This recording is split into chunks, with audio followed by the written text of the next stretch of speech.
তব করুণার সিন্ধুতে হে প্রিয় একটি ধারা করো তুমি ওগো মোরে। ঘৃণাদেশ যত জীবনের আবিলতা সিক্ত করিতে পারি যেন প্রেম নীরে। My heartiest Joy Guru to all of my brothers and sisters. Hello, I am Priti Bhaumik. During this pandemic, everyone is looking for how to be safe and survive. So we are organizing this global youth conference, which is a fancy effort of the Satsanga Mandir 68 of College Street, Kolkata. There is an intention to organize this conference, that is to uphold the factor of the youth, which is an ideal centric life, and to inspire them to follow the correct path during this critical position. During this pandemic, our mind is not good, but still we can say that we are happy, we are calm, we are in joyfulness under the blessings of Param Dayal, Param Premamoy Shri Shri Thakur. If today we are not under his blessings, we would have suffered like others. We all are adverse and very sorry for this pandemic. But in Shottanusaran, Thakurji has said that nobody is miserable by nature. If one wishes, he can drive it out. As in his speech, he is driving us out continuously from every critical position and showering his blessings. So that is why he is Paramananda, features of goodness. So let's start our youth conference with our God, who is not only the savior of this conference but also the savior of our life, and with his blessings we don't have any fear for being drowned. So we are requesting Shri Rakesh Sutradhar from South Chobbish Pargona, Dattapukur, to start up with the opening song, which is written by Param Pujyapat Shri Shri Acharya Dev Dada and has been tuned up by Pujaniya Babai Dada. The song is Koto Doya Korcho Amai Protikhone.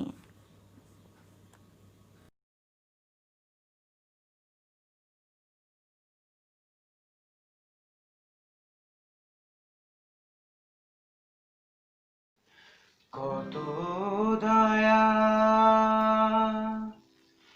করছো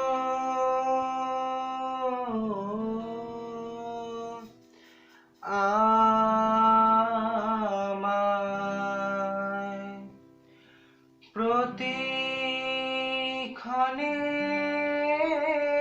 ক্ষণে কত দয়া করছো আমায় প্রতি ক্ষণে ক্ষণে নিজে বুঝি না তা দয়ার বোঝাই কেমনে কত দয়া করছো আমায় প্রতি ক্ষণে ক্ষণে নিজে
শান্তি সত্যি মুক্তি দিলাম ভব ভয় লয়ে জীবন সুধায় পূর্ণ যে হই তোমারই দাসরে শান্তি সত্যি মুক্তি দিলাম ভব ভয় লয়ে জীবন সুধায় পূর্ণ যে হই তোমারই দাসরে পাই যেন গো পরশ তোমার নিত্য আমার মনে পাই যেন গো পরশ তোমার নিত্য আমার মনে প্রেমের সুঝোরুক দয়াল তোমার চরণে প্রেমের সুঝোরুক দয়াল তোমার চরণে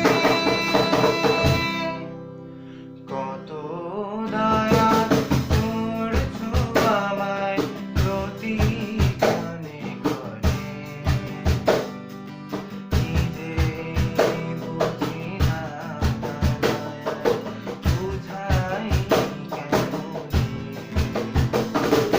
কত দয়া করছো আমায় প্রতিক্ষণে ক্ষণে নিজে বুঝি না বুঝাই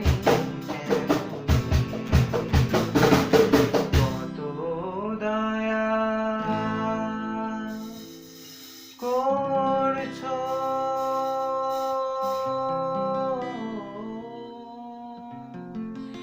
আমায়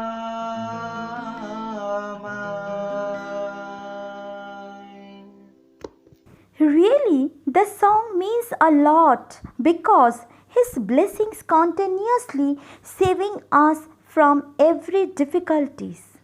Thank you, Sri Rakesh Sutradhar, for this lovely song. It was really an extraordinary. Now, let's come up with our next participant. So, here we invite Sri Dhriti Dipan Rai from Hinmotor, Howrah, to come up with his speech.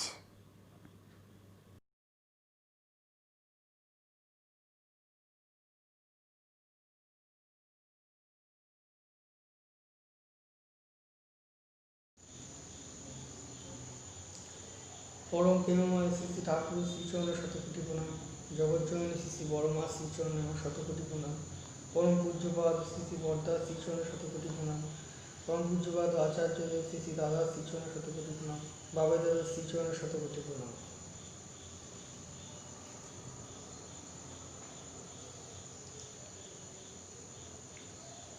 Shri Shri Thakur নানা বিষয়ে তিনি তার যে বিপুল যে পাণ্ডিত্য আছে তা আমরা প্রমাণ পেয়েছি। শ্রী শ্রী ঠাকুর শিক্ষা সম্বন্ধে বলেছিলেন অনেক কথাই। শিক্ষা সম্বন্ধে একটি বাণী তিনি দিয়েছিলেন, যা প্রথম প্রধান বাণী বলতে গেলে সেটি হলো, লেখাপড়ায় দড় হলেই শিক্ষা তারে কয় না, অভ্যাস ব্যবহার সহজ জ্ঞান নইলে শিক্ষা হয় না। অর্থাৎ লেখাপড়ায় আমরা যদি বহু পাণ্ডিত্যই অর্জন করি, কিন্তু যদি আমরা সেই শিক্ষাকে আমরা নিজেদের অভ্যাসে কাজে না লাগাতে পারি, তাহলে সেই শিক্ষার কিন্তু কোনো মূল্য থাকে না। স্কুল, কলেজ, ইউনিভার্সিটির নানা শিক্ষা আমরা অর্জন করি, কিন্তু মানব জীবনের শিক্ষা যদি জানতে হয়, তাহলে আমাদের শ্রী শ্রী ঠাকুর অনুকূলচন্দ্রের চরণাশ্রিত হতে হবে। তার শিক্ষা, তার দর্শন, তার জ্ঞান, এগুলিকে আমরা যদি অর্জন করতে পারি, তাহলে আমরা জীবনে উন্নতি সাধন করতে পারব। শ্রী শ্রী ঠাকুর তার যে মানব দর্শন তুলে ধরেছেন আমাদের কাছে, সেই মানব দর্শনের দ্বারা আমরা অনেক কিছু জানতে পারি। কিভাবে মানব জীবনের রূপায়ণ ঘটতে পারে, কিভাবে মানব জীবনের সার্থকতাটা কী। আমরা অনেকেই জানি না আমাদের এই মানব জীবনের সার্থকতা কী। আমরা যে এই পৃথিবীতে জন্মেছি, আমরা কি কাজের জন্য জন্মেছি আমরা নিজেরাও জানি না, কিন্তু তিনি সব জানেন, তাই তিনি পুরুষোত্তম। তিনি আমাদেরকে দিয়ে অসাধ্য সাধন করিয়ে নেন। আর সমস্তটাই ঘটে তারই দয়াতে। ঠাকুরের যে শিক্ষা পদ্ধতি, সেই শিক্ষা পদ্ধতির দ্বারা একটি মানব বা একটি মানুষ তার জীবন চলনার সঠিক পথকে পেয়ে যায়। এই শিক্ষার দ্বারা, শিক্ষার যে কলাকৌশল রয়েছে ঠাকুরের দেওয়া, সেই কলাকৌশলের দ্বারা আমরা মানব জীবনে অনেক অসাধ্য সাধন ঘটাতে পারি। শ্রী ঠাকুর তার নানা প্রসঙ্গে তৃতীয় খণ্ডে বলেছেন যে তপস্যার যে কি ব্যাখ্যা হতে পারে তা একবার ঠাকুরকে প্রশ্ন করা হয়। শ্রী ঠাকুর নানা প্রসঙ্গেতে বললেন, কোনো কিছু সিদ্ধির মানসে তার অন্তরায় গুলি অপনোদনের জন্য চেষ্টা, পরিশ্রম এবং বিধি ও বিবেচনা আগুনে তা দিককে নিঃশেষ করাকেই বলা হয় তপস্যা। আমরা যে তপস্যা করছি, আমরা প্রত্যেকেই নিজেদের মতো করে তপস্যা করছি। কেউ ধরুন চাকরি করে, কেউ পড়াশোনা করে, কেউ অন্য জায়গায় কোনো জায়গায় কাজ করে, সে কিন্তু তার মতো করে সেই কাজকেই নিজের তপস্যা ভেবে মেনে নিয়েছে এবং সেই তপস্যাকেই আরও ভালোভাবে পরিপালন করছে এবং পরিচলন ঘটাচ্ছে তার। এই পরিপালন এবং তার পরিচলন ঘটানোর মাধ্যম দিয়েই কিন্তু জীবনের সার্থকতা লুকিয়ে আছে এবং সেটা যদি শ্রী ঠাকুরের বিধিনিষেধ মেনে যদি চলা যায়, তাহলে তার যে বেনিফিট আমরা পেতে পারি তা অভাবনীয়, অকল্পনীয়। শ্রী ঠাকুর যে বিধিনিষেধ আমাদের বলেছেন, যে নিয়ম নিষ্ঠার কথা বলেছেন, সেই নিয়ম নিষ্ঠাকে পরিপালন করার মধ্যে দিয়ে আমাদের জীবনের একটা বিরাট পরিবর্তন ঘটতে পারে।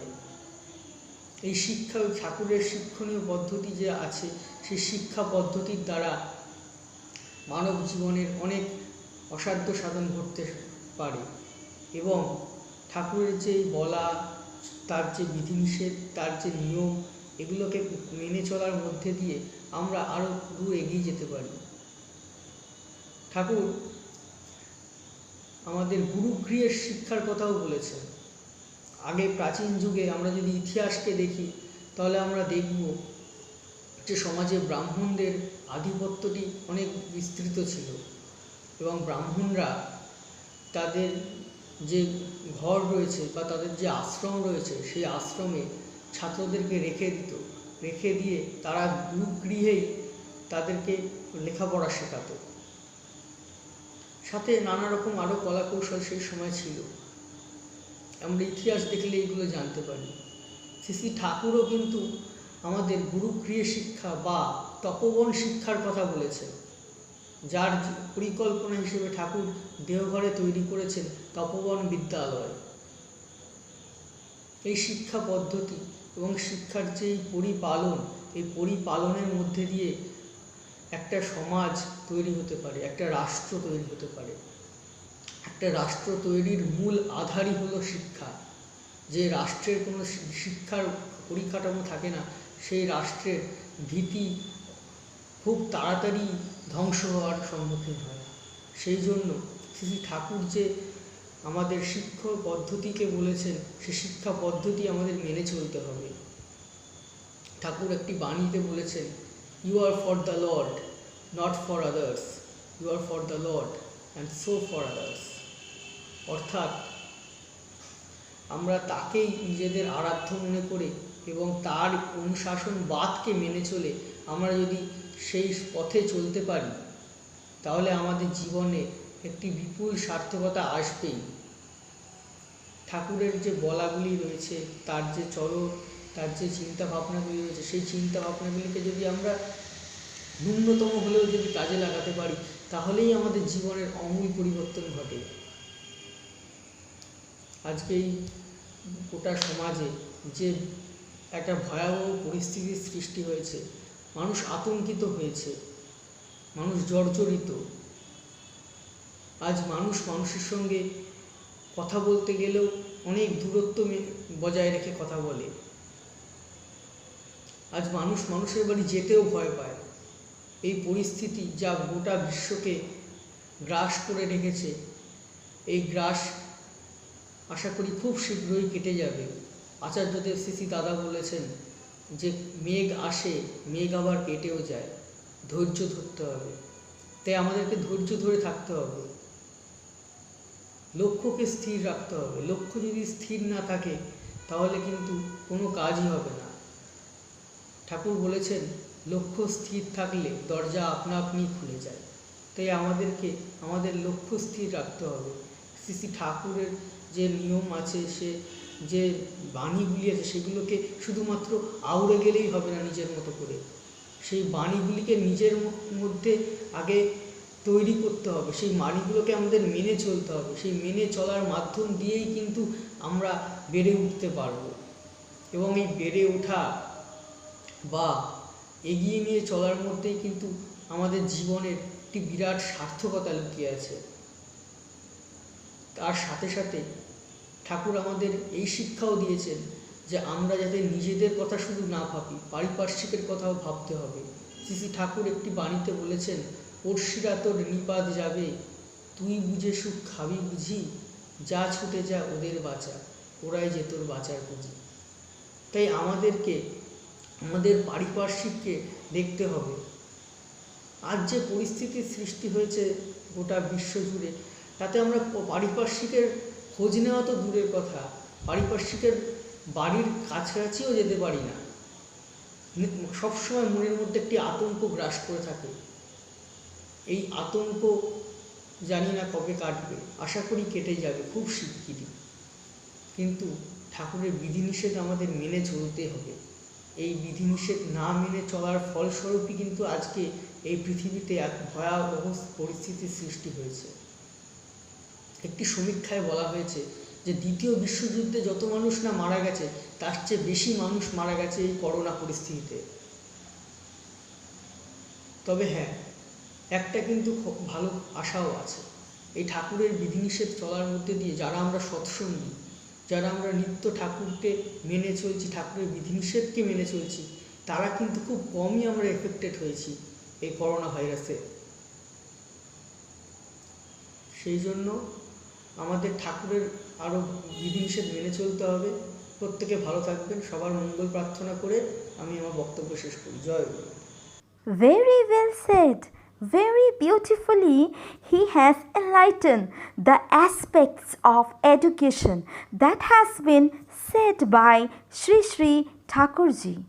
Now, we are going to hear a beautiful song which will be sung by Sri Debashish Bishwas from Kolkata.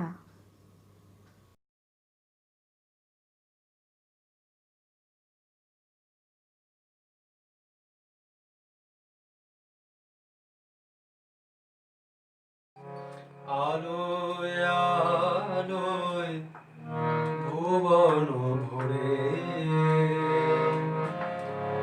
প্রাণের রাজা এলেন ঘরে। আলোয় আলোয় ভুবন ভরে, প্রাণের রাজা এলেন ঘরে।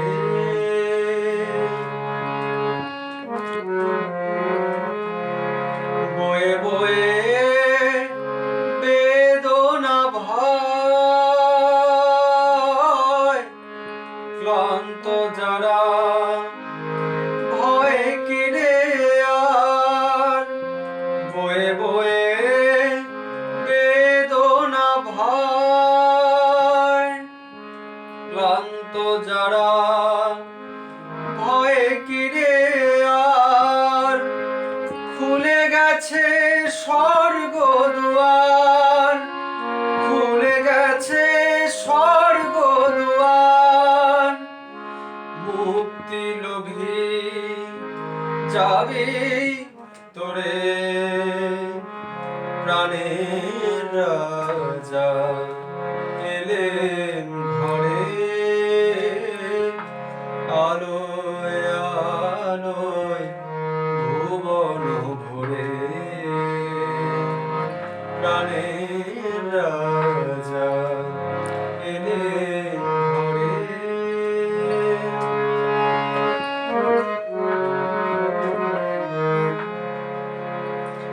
শান্ত যে জন আর তো যে জন ঘুরে মরিস যে অনুক্ষণ শান্ত যে জন আর তো যে জন ঘুরে মরিস যে অনুক্ষণ পাবি শান্তি স্বস্তি ভরা জীবন কৃতার্থতা রবে ঘিরে প্রাণের রাজা এলে ঘরে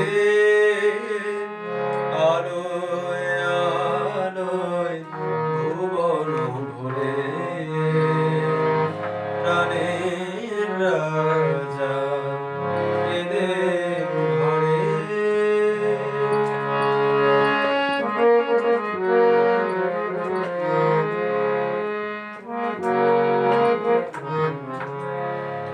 দুর্যোগের কাটলো ঋষি গেল আধার ভয় দুর্যোগের কাটলো ঋষি গেল আধার ভয় নবীন কুষার লগ্ন এলো এলেন জ্যোতির্ময় অজ্ঞানতার অন্ধতারা টুটলো এবার জাগলো সারার অজ্ঞানতার অন্ধতারা টুটলো এবার জাগলো সারা বিশ্বকে তার আবির্ভাবে আনন্দ আজ অবাক জেরে আলোয় আলোয় ভুবন ভরে প্রাণের রাজা এলেন ঘরে আলোয় আলোয় ভুবন ভরে প্রাণের রাজা এলেন ঘরে প্রাণের রাজা এলেন ঘরে প্রাণের রাজা এলেন ঘরে। Lots of thanks to Sri Debashish Biswas for his beautiful song. Now we will move on to our next performance. So here we call up Sri Debojyoti Noskar from South Chobbish Pargona, Sonarpur to do some Ishta Prasanga.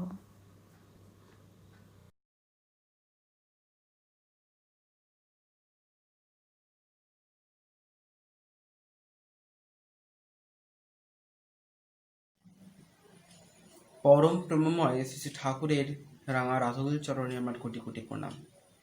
উপস্থিত সবার যথাযোগ্য স্থানে আমার প্রণাম ও জয়প্র জানাই। এখন যা পরিস্থিতি, এখন একটা ভয়ানক পরিস্থিতি, মহামারী চলছে, করোনা ভাইরাসের মহামারী।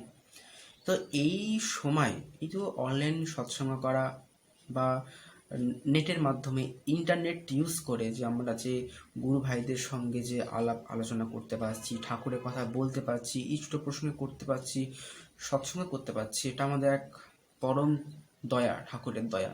ঠাকুরের দয়া না থাকলে আমরা হয়তো এই যন্ত্রণাদায়ক পরিস্থিতির মধ্যে এইটুকু আনন্দ হয়তো থাকতে পারতাম না। তো যন্ত্রণাদায়ক পরিস্থিতির মধ্যেই আনন্দে থাকাটাই ঠাকুর চেয়েছেন। ঠাকুর বলেছেন যে সব অবস্থায় রাজি থাকো, দুঃখ তোমার কি করবে?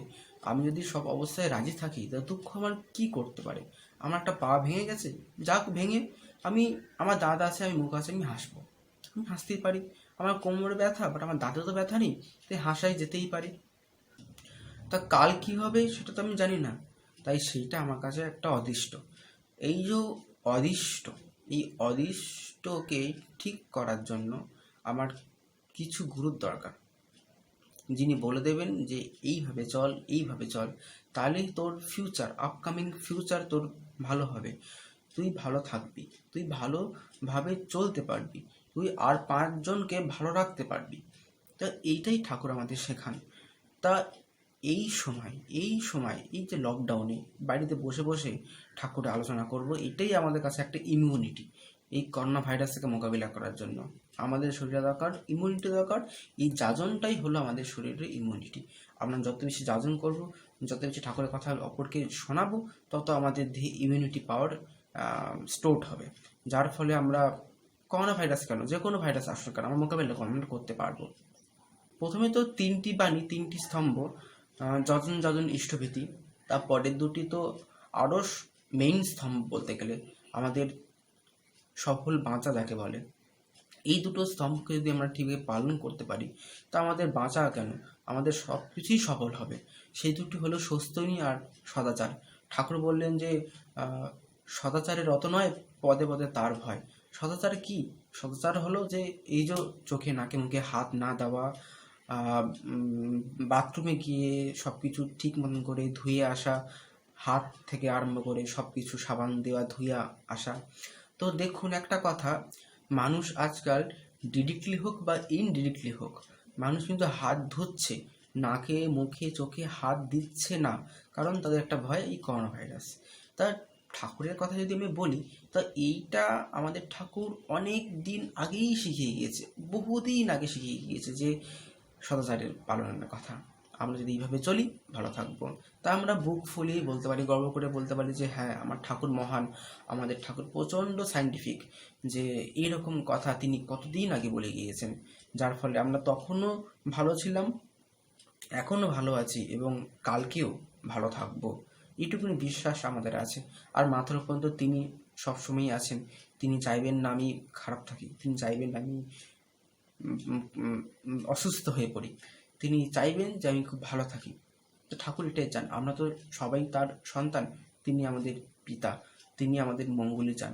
একটা বাচ্চা ছেলে যাচ্ছে কোনো জায়গায়, সে কিন্তু তার বাবার হাত ধরে আছে, সে যখন সে বাবার হাত ছেড়ে দিল, তখন সে ভয়গ্রস্ত হয়ে পড়লো যে আমি কোথায় যাচ্ছি, আমি কোথায় যাব, আমি বাড়িতে ফিরে আসবো কি না। আমরা যদি ঠাকুরের হাত অলওয়েজ ধরে থাকি, তাকে বিশ্বাস করি, তাকে যদি পিতা রূপে তিনি যা বলবেন তাই যদি মেনে চলি, তিনি যা করাবেন তাই যদি করে চলি, তিনি যা বলবেন সেটা যদি আমরা মেনে চলি, তাহলে আমাদের আর ভয় নেই, আমাদের আর ভীত হতে, আমরা আর ভীত হব না, আমাদের মনে অলওয়েজ সাহস থাকবে যে হ্যাঁ, আমরা ঠিক পথেই আছি, আমরা গন্তব্যে আমরা পৌঁছাবো। তার মাঝে যত বাধা আসুক, যত বিপত্তি আসুক, আমরা সব কাটিয়ে ফেলতে পারবো। তো বলছিলাম সদাচার আর স্বস্তিনীর কথা। স্বস্তিনী শুধু কি নিরামিষ খাওয়া না, স্বস্তিনী হচ্ছে একটা ব্রত, যেটা আমাদেরকে প্রত্যেকটা মানুষকে করা দরকার, প্রত্যেকটা মানুষকে। যারা দীক্ষিত তারা তো অবশ্যই করবেই, তাদেরকে বাধ্যতামূলক তাকে করতেই হবে। আর যারা অদীক্ষিত তাদেরকে দীক্ষা দিয়ে তাদেরকে স্বস্তিনী যাজন করে চলতে হবে। পূজনীয় বাবাই দাদা এই বছরের শুরুতে বহু জায়গায় স্বস্তিনী প্রোগ্রাম করে গিয়েছেন। এখন বুঝি যে তিনি কেন এত কষ্ট করে, কেন এত স্বস্তিনীর দিকে আমাদের মোটিভেটেড করতেন। তো এখন বুঝি যে তিনি কতটা দয়াময়, তিনি কতটা অদৃষ্টকে দেখতে পান, যে আমাদের এই বিপদ আসছে, তার জন্য তিনি জায়গায় জায়গায় ঘুরে ঘুরে বেড়াচ্ছেন এবং স্বস্তিনী ব্রত দিয়ে যাচ্ছিলেন। এবং আমরা সেটাকে সামিল হতে পেরে আমরা কিছুটা দয়া তার থেকে আমরা পেয়েছি, এবং ভবিষ্যতে যাতে আরও দয়া পাই, আরও থেকে আরও তর যাতে হয়ে উঠি, তার মতন করে আমরা চলবো, তার মতন করে আমরা কাজ করব। তিনি যা বলবেন, এখন আচার্যদেব আছেন, তিনি যা বলবেন তার মতন করে আমরা চলবো। আচার্যদেব তিনি দিয়ে ঘরে এখনও আছেন, তিনি প্রতি মুহূর্তে ভাবছেন যে কি করলে আমাদের ভালো থাকা হয়, কি করলে আমরা শান্তিতে থাকবো, কি করলে আমরা ভালো থাকবো, কি করলে আমরা আরও ভালো থাকবো। তিনি এই আরও ভালো থাকা এইর উপরে খুব জোর দিয়েছেন।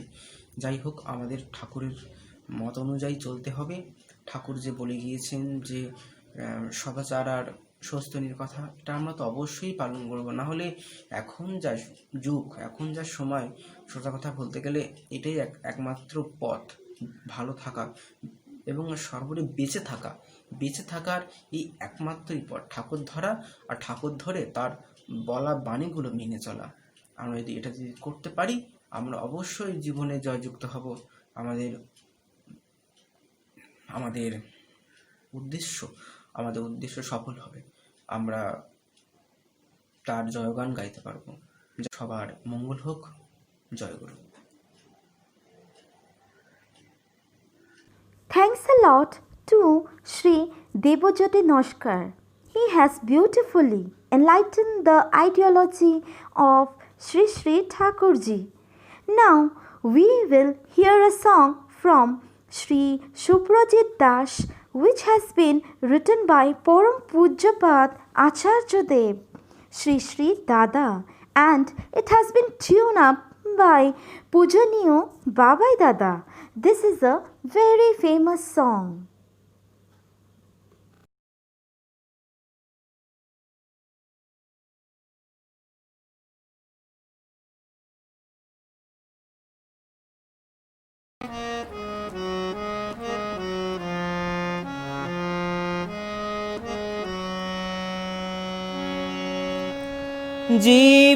জীবনাথই আজ এসেছেন তোদের দুয়ারে,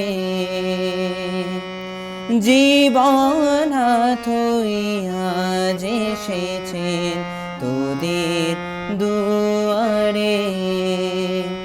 ওরে আর কতকাল কাটিয়ে দিবি, আর কতকাল কাটিয়ে দিবি, আর কতকাল কাটিয়ে দিবি, আর কতকাল কাটিয়ে দিবি এমন ঘুম ঘোরে। জীবনাথই আজ এসেছেন তোদের দুয়ারে, জীবনাথই আজ এসেছেন তোদের দুয়ারে।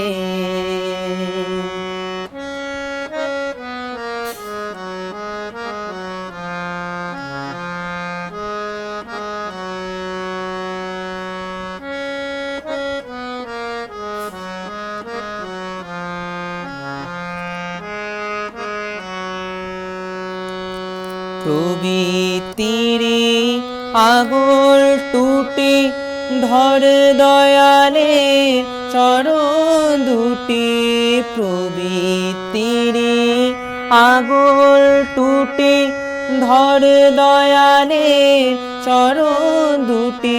তোরা তারি সেবায় ওঠে না ফুটে স্বার্থ কথায় ওরে, তোরা তারি সেবায় ওঠে না ফুটে স্বার্থ কথায় ওরে, তোরা তারি সেবায় ওঠে না ফুটে স্বার্থ কথায় ওরে, তোরা তারি সেবায় ওঠে না ফুটে স্বার্থ কথায় ওরে, তোরা তারি সেবায় ওঠে না ফুটে স্বার্থ কথায় ওরে, তোরা তারি সেবায় ওঠে না ফুটে স্বার্থ কথায় ওরে, তোরা তারি সেবায় ওঠে না ফুটে স্বার্থ কথায় ওরে, তোরা তারি সেবায় ওঠে না ফুটে স্বার্থ কথায় ওরে। জীবনাথই আজ এসেছেন তোদের দুয়ারে, জীবনাথই আজ এসেছেন তোদের দুয়ারে।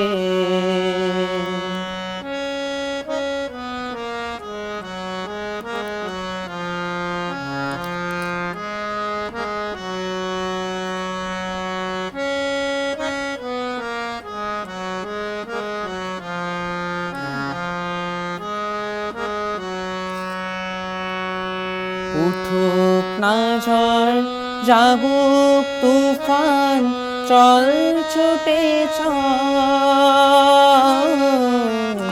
উঠুক না ঝড় জাগুক তুফান চল ছুটে চল তোদের বৃত্তি ভেদি সেবা সাধন মুক্তি দেবে ওরে তোদের বৃত্তি ভেদি সেবা সাধন মুক্তি দেবে ওরে তোদের বৃত্তি ভেদি সেবা সাধন মুক্তি দেবে ওরে তোদের বৃত্তি ভেদে সেবা সাধন মুক্তি দেবে ওরে তোদের বৃত্তি ভেদি সেবা সাধন মুক্তি দেবে ওরে তোদের বৃত্তি ভেদি সেবা সাধন মুক্তি দেবে ওরে তোদের বৃত্তি ভেদি সেবা সাধন মুক্তি দেবে ওরে তোদের বৃত্তি ভেদি সেবা সাধন মুক্তি দেবে ওরে জীবনাথ আজ এসেছে তোদের দুয়ারে জীবনাথ আজ এসেছে তোদের দুয়ারে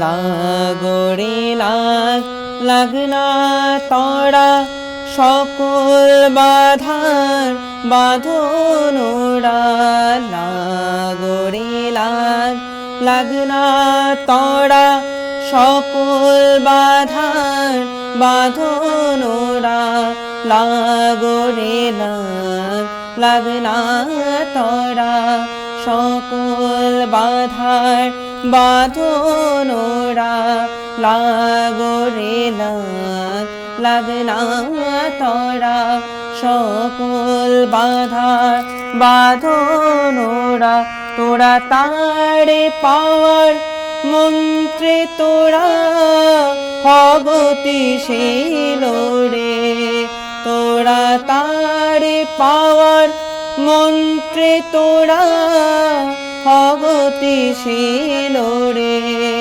তোরা তারে পাওয়ার মন্ত্রে তোরা হগতিশীল রে তোরা তারে পাওয়ার মন্ত্রে তোরা হগতিশীল রে তোরা তারে পাওয়ার মন্ত্রে তোরা হগতিশীল রে তোরা তারে পাওয়ার মন্ত্রে তোরা হগতিশীল রে তোরা তারে পাওয়ার মন্ত্রে তোরা হগতিশীল রে তোরা তারে পাওয়ার মন্ত্রে তোরা হগতিশীল রে তোরা তারে পাওয়ার মন্ত্রে তোরা হগতিশীল রে তোরা তারে পাওয়ার মন্ত্রে তোরা হগতিশীল রে জীবনাথ আজ এসেছে তোদের দুয়ারে জীবনাথ আজ এসেছে তোদের দুয়ারে ওরে আর কত কাল কাটিয়ে দিবি আর কত কাল কাটিয়ে দিবি আর কত কাল কাটিয়ে দিবি আর কত কাল কাটিয়ে দিবি এমন ঘুম ঘরে জীবনাথ আজ এসেছে এসেছেন তোদের দুয়ারে, জীবন হাতই আজ এসেছেন তোদের দুয়ারে, ওই জীবন হাতই আজ এসেছেন তোদের দুয়ারে।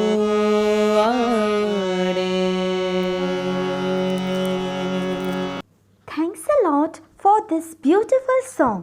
Now I request Shri Shubha Hore to enlighten the aspects of Ishtapriti.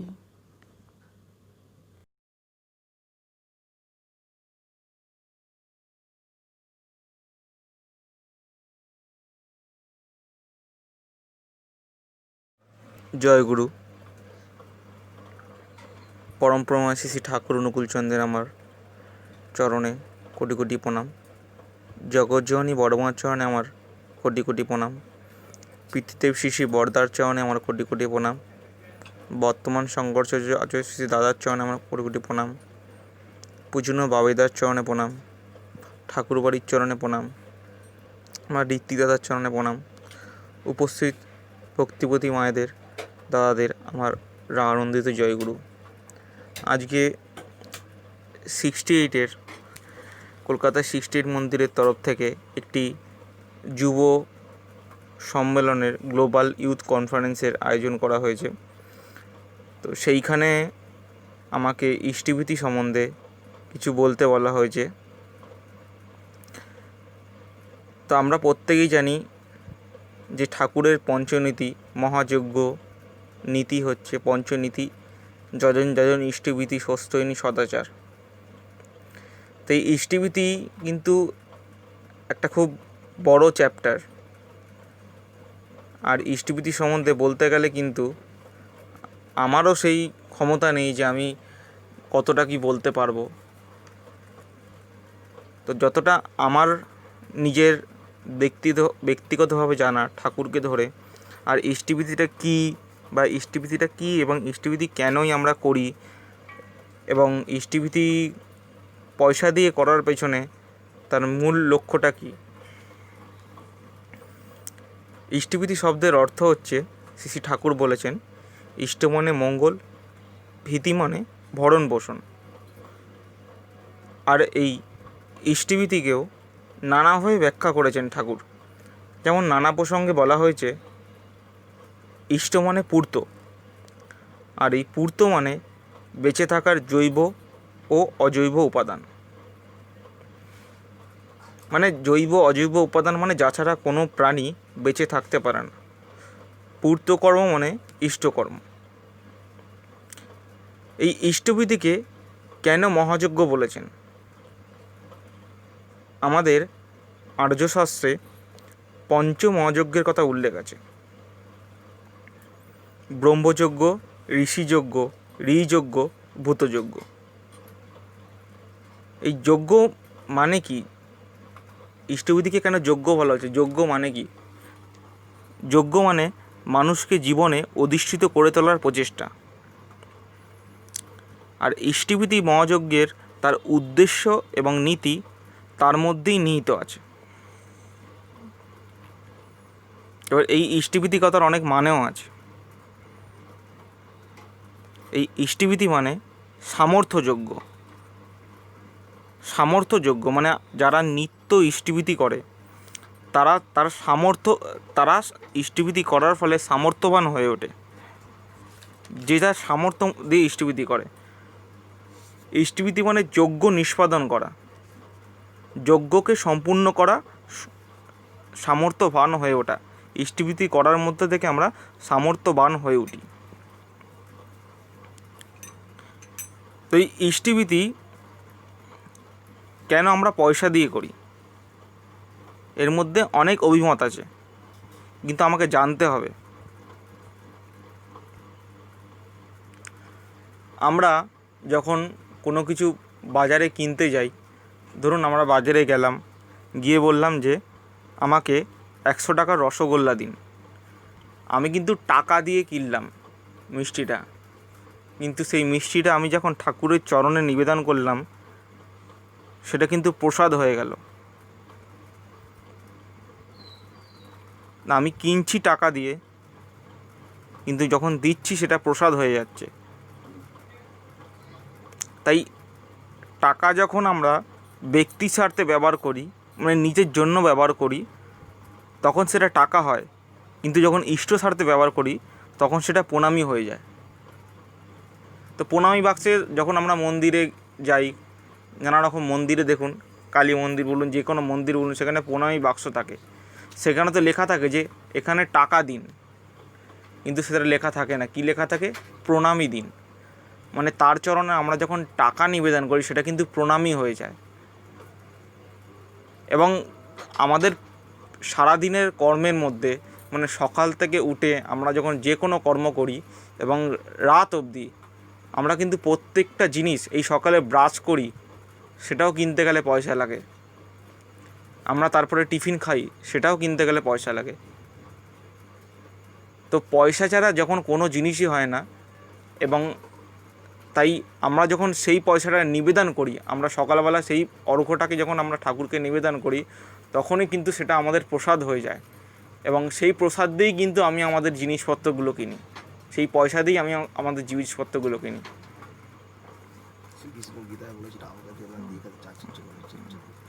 পৃথিবীতে কোনো মহাপুরুষ এমন এসেছেন কি না যে এত সহজে পন্থায় আমাদের ইষ্টবিধি মানে ঈশ্বর লাভের রাস্তা দেখিয়ে দিয়েছেন, তা কিন্তু আমার জানা নেই।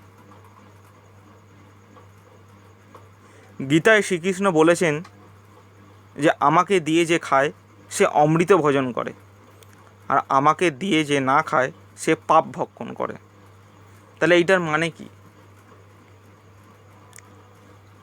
যে আমি ইষ্টকে নিবেদন করে যেটা খাই সেটা অমৃত, আর যেটা না খাই সেটা পাপ। তাহলে আমরা যে সারাদিন খাচ্ছি, আমরা তো সব কিছু ইষ্টকে নিবেদন করে খাচ্ছি না, তা আমরা কি পাপ করছি? তাহলে আমাদের সেটা অমৃত হচ্ছে কীভাবে? ওই যেই পয়সা দিয়ে আমরা ঠাকুরকে ইষ্টভূতি দিচ্ছি, সকালবেলা ভোরবেলা ইষ্টভূতি মহাযজ্ঞ, মানে তাকে ইষ্টকে প্রেরণ করছি, ইষ্টের ভরণ পোষণ দিচ্ছি, সেই পয়সা দিয়ে কিন্তু আমি প্রত্যেকটা জিনিস কিনছি। সুতরাং প্রত্যেকটা জিনিসের মধ্যে কিন্তু প্রত্যেকটা জিনিসই আমার সারাদিনের প্রসাদ হয়ে গেল। তাই আমরা পয়সা দিয়ে ইষ্টভূতি করি। আর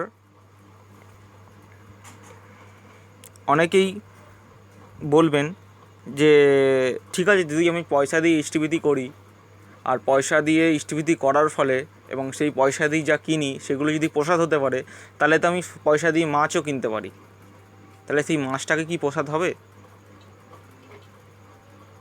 তো সেইখানে কিন্তু আমাদের ব্যক্তি স্বার্থর বুদ্ধি খেলে গেল। ঠাকুর কিন্তু বলেছে যে জীবনের বাঁচা বাড়ায় যেটা লাগে সেটা করতে, যেটা বাঁচা বাড়ার বিরুদ্ধে সেটা কিন্তু করতে না। একটা মানুষ মাছ খাওয়ার পরে, ধরুন আপনার বাড়িতে যখন মাছ খাওয়ার পরে একটা ডাস্টবিনে যদি মাছের আঁশ কাটা পড়ে থাকে, আর আরেকটা ডাস্টবিনে ধরুন আপনার সবজির নোংরা পড়ে থাকে, দেখবেন মানুষরা যখন যায় মাছের ডাস্টবিনটার পাশ দিয়ে যখন যায়, মানুষরা কিন্তু নাকে কাপড় দিয়ে যায়। কেন? গন্ধ, তার আঁশে গন্ধ, তার জিনিসে গন্ধ। তাহলে যেই খাবারের পাশ থেকে মানুষ যেতে ভয় পায়, যে খাবারের পাশে এত গন্ধ, সেই খাবার আমাদের পেটে ভক্ষণ করলে তাহলে কী হবে? তাই বলেছে ঠাকুর বলছে বিগ্রহের মন্দির ভেবে যত্ন নিবি শরীরটাকে।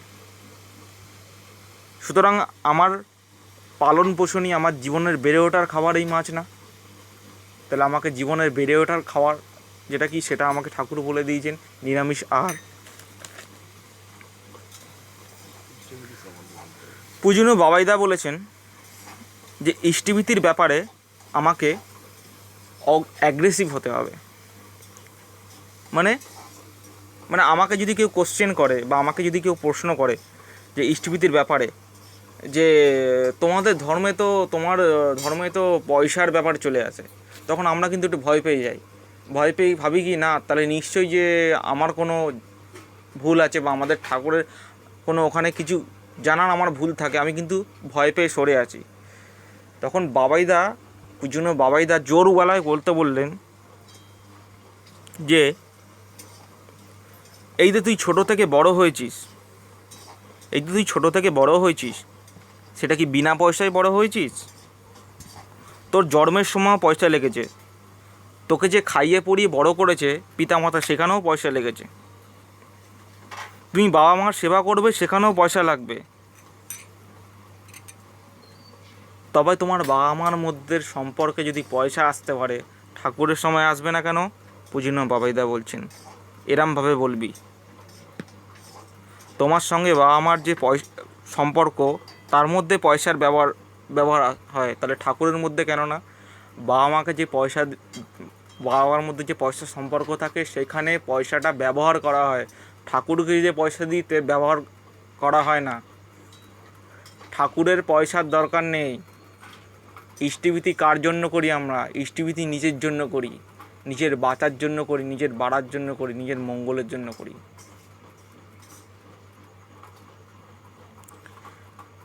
পূজনীয় বাবাইদা বলছেন যে তার জন্য ইষ্টভীতি করি না। সে তো এসছেন একটা কাপড়ে। আমাদের কাপড় জামা চেঞ্জ করতে হলেও একটা পর্দার দরকার হয়। ঠাকুরের কাপড় জামা চেঞ্জ করতে কোনো পর্দার দরকার হয় না। ঠাকুর একটা ধুতিতেই থাকে। সে স্নান করতে গেলেও কিন্তু ঠাকুরের ওখানে কর্মীরা চলে যেত তার স্নানের জায়গায়। সুতরাং তার কোনো আব্রু নেই, তার কোনো কিচ্ছু নেই, তার কিচ্ছু দরকার নেই। দরকারটা আমাদের। তাই আমাদের ইষ্টভীতি সম্বন্ধে যদি কেউ আমাদের জিজ্ঞেস করে, আমাদের অ্যাগ্রেসিভ হতে হবে। আমি কেন ইষ্টভীতি করি আমাকে জানতে হবে। আমাকে জানতে হবে কেন করি। আমার সব চিন্তা, সব কমিটমেন্ট, সব থটস, সব কিছুতে কনসিস্টেন্সি আছে, জীবনে উৎসাহ আছে। ইষ্টভীতি করলে জীবনে উৎসাহ থাকে। পূজনীয় বাবাইদা বলছেন আমরা সৎসঙ্গ সাকসেসফুল কেন? এই ইষ্টভীতির জন্য। যে বাঁচাবার রাস্তা আমাদের শুধু তিনিই দেখিয়েছেন।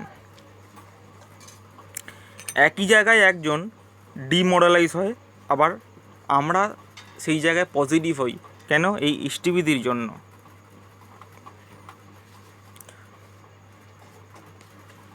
আমাদের ঠাকুরের কিছুই দরকার হয় না। পিতৃদেব আক্ষেপ করে প্রকাশ করছে ইষ্ট প্রসঙ্গে। এই পিতৃদেব চন্দ্রভূষণ দাকে বলছেন যে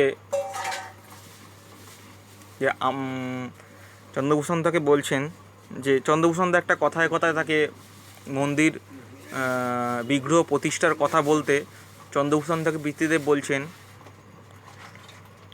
যে আপনারা শ্রী ঠাকুরের জীবদ্দশার লোক, আপনারা ঠিকই ঠাকুরের সঙ্গ করেছেন, শ্রী ঠাকুরের সঙ্গ করেছেন, আপনারা ঠাকুরের জীবদ্দশার লোক, তা আপনারা তো ইষ্টভীতি করেন না। পিতৃদেব কত আকুতি ভরে আক্ষেপ ভরে বলছেন। তখন চন্দ্রভূষণ দা বলছেন না, আগে তো ইষ্টভীতি তো আমরা করি। বলে অফিসে পাঠান কি, ফিলন্তবিতে পাঠান কি? বলে আগে না। তাই আমরা ইষ্টভীতি করলাম, কিন্তু ইষ্টভীতি ফিলন্তবিতে পাঠালাম না। আমরা ইষ্টভীতি সময় মতো দিলাম না। তাহলে আমাদের ইষ্টভীতি করার কোনো মানেই হয় না। এমনও হয়েছে পিতৃদেবের সময় একটা দ্বন্দ্বর উপস্থিত হয়েছে, 30 দিনে ইষ্টভীতি দেবো না আজকের ধরুন 7 তারিখ দীক্ষা নিয়েছি, পরের দিন 7 তারিখে কি দেবো? ঠাকুর বলেছেন ওই দ্বন্দ্বে যেতে না, 30 দিনের দিনই ইষ্টভীতি পাঠাতে।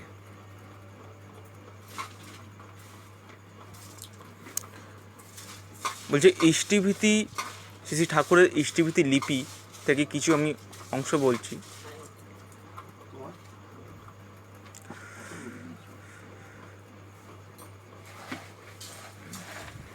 ঠাকুর বলেছে সদ্দিকে তুই এক্ষুনি নে, ইষ্টেতে রাখ সম্প্রীতি, মরণ তরণ এনাই জপে, কাটেই অকাল জম্পিতি।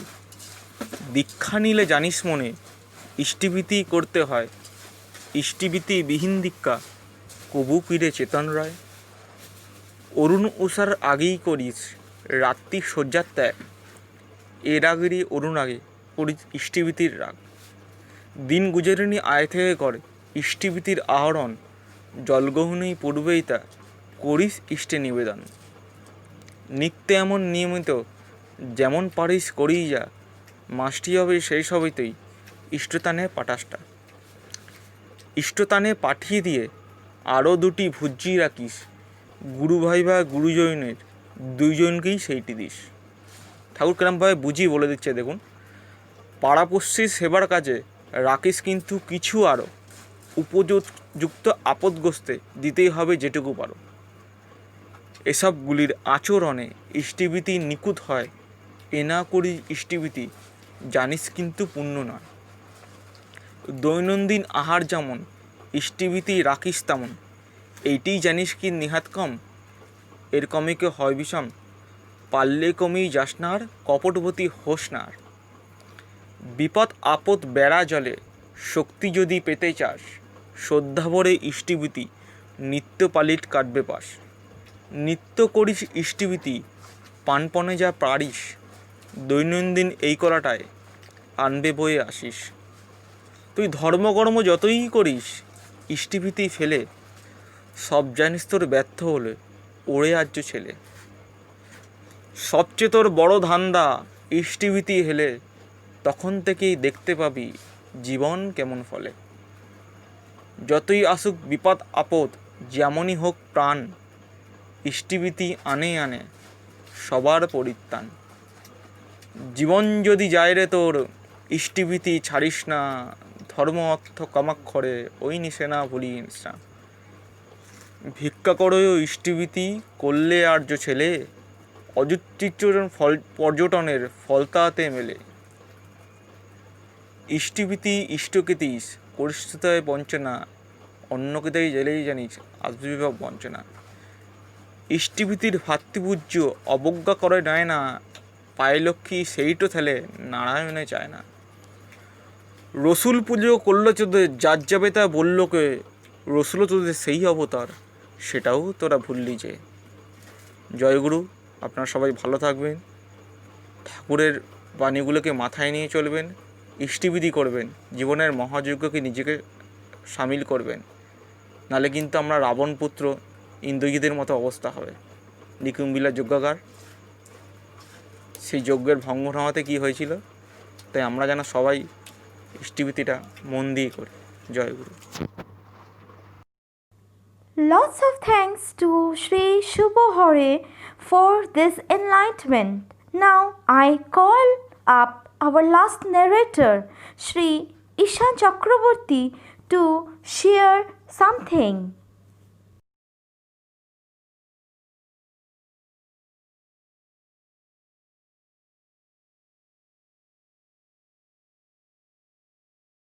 I offer my pranam to Param Dayal, Param Premmoy Sri Sri Thakur Anukul Chandra, Paramaradha Jagat Jardani Sri Sri Barma, Param Pujya Pada Sri Sri Barda, Param Pujya Pada Acharya Dev Sri Sri Dada. Jai Guru to everyone. Param Dayal, Param Premmoy Sri Sri Thakur has given a simple but unique definition of dharma or religion. It is totally different from the traditional concept of dharma. According to him, the real definition of dharma is to live and grow and to allow others in the society to live and grow. Thus, being and becoming are the two ingredients of dharma. Being means existence and becoming means to grow, to flourish. Nothing can be called dharma if it does not talk anything about life and its growth, existence and its growth. Thus, Param Dayal has said in Satyanusaran that dharma cannot be many. It is one. Hindu, Mohammedan, Christianity, all these are views. These are not religion, because the basic idea of every religion is to promote being and becoming. Although every soul wants to live and grow, their activities are getting dominated by their complexes, such as lust, anger, desire, etc. And these complexes can even take a person on the path of destruction. So now the question arises, how to get freedom from the shackles of these complexes? There is no need of adapting any mechanical way. The only way is to get connected to Sadguru. Now, who is Sadguru? Sadguru is the incarnation of God, and God is supreme, limitless, and infinite. All the creatures on this planet have emerged from God, who is supreme. Whenever there is a problem in the existence of life on earth, God, in the form of Sadguru, in the human form, comes on the earth to show the people, show his children the right way to lead a blissful life, to make their life blissful. Now, all the creatures on this earth, are interdependent and interested. Our well-being is directly connected with the well-being of everyone in our society. If I am only obsessed with the well-being, with my well-being, with my own well-being, if I am only obsessed with my well-being without caring for the well-being of people in my society, then I will be solely responsible for the danger created in my society. A common danger will be created which will even harm me even if I am treading on the path of truth. Thus, this is because I could not show the way to lead a blissful life to other people. I followed the principles of my Sadguru, of my Guru, but I could not show others the way how to lead a blissful life. I could not share the knowledge I learned from my Sadguru.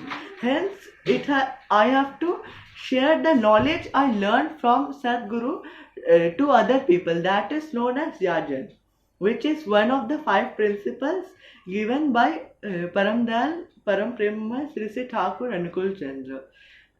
First, before sharing the knowledge to everyone, I have to adapt the teachings of the Sadguru in my own life. I have to adapt the teachings in my own life. Then only it will be real Yajan. Then only I will be able to convince other people to get initiated with Sadguru. And then only I will be able to make others' life blissful along with my life. And to adapt the teachings in my own life, I have to surrender totally before my Sadguru. Total surrender is required. Unconditional love should be there for my Sadguru in my heart. Then only I will be able to surrender myself before my Sadguru.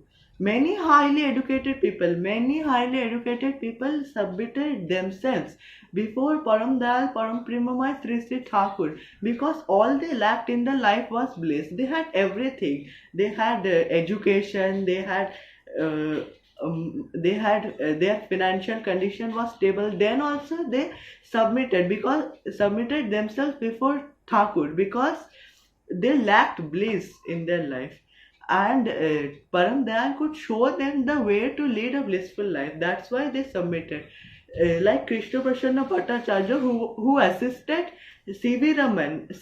Raman in his scientific research, he submitted himself before Sri Sri Thakur. So I have to adopt the teachings of Sadguru and show other people the way to get connected to Sadguru. Then only I will be able to make my life blissful and others' life blissful, and then only I will be able to make everyone's life blissful in my society. Jai Guru. We all are very thankful for your inspiring Ishta Prasanga. Now we have come to an end, and I request Srimati Reba Malakar to perform the last song of this program.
came to an end of this conference, but the starting point for all of us with such an enlightenment of philosophy, ideology of our Param Dayal, Param Premomoy Shri Shri Thakurji. We are looking ahead for the bright future of today's youthness with the blessings of our Savior Shri Shri Thakur Onukul Chandra. Thanks to all for watching this video. Stay healthy and safe. Joy Guru.